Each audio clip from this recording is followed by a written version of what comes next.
aim it, especially the louder you go.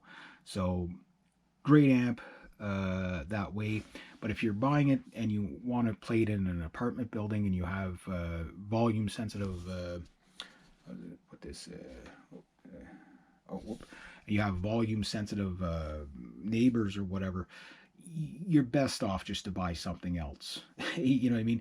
Because the money you're going to spend to modify this thing to be quiet, you don't have to spend a lot. There is a switch you can get that goes into your effects loop here, and you can use it, and that will kill the volume a lot.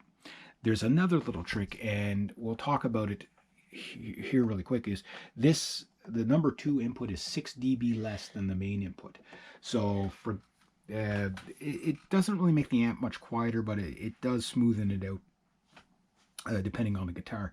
And I'll do experiments with that a little bit later on. Okay, so I'm going to, yeah, so you can, again, if you have to mellow it out for apartment building playing, you can do it. But I say just buy a different amp. You know, this amp is going to, it's not for everybody.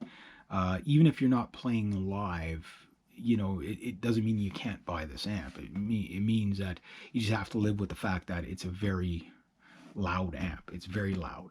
Um, and what I mean by loud is if you're in the garage and you've got the drummer there, the bass player there, a small PA system, uh, you know, and another guitar player there, you'll be playing on maybe two, you know, at the most. You know what I mean? Like you're going to be playing on two, two and a half at the most, on the clean or on the dirty channel. Because and if your fellow guitar player plays compressed, uh, he's either going to have to crank the crap out of it, or you're going to have to, you know, like you need an area.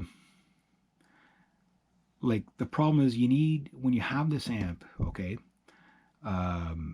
you need to be able to have a PA loud enough that you can hear your singer, or you'll drown them out with this. All people will hear is guitar. If your guitar player on the other side of the stage has a lot of compression on his guitar, like heavy distortion type thing, you're not going to hear him at all. You're going to hear this on both sides of the stage. Uh, you know, like this is going to become dominant. The DeVille's the same way. The Fender Twin reverb is the same way. Basically, the Fender Twin is like two of these. It's actually two actual channels, where this is really one channel with three, three stages. You know, a clean, a crunch or a lead, crunch or you know, rhythm channel, and then a boost, which sounds really cool. So yeah, if you're buying this to neuter it, you might be better off just to, you know, save your money for something else. All right, so what guitars work best on this amp?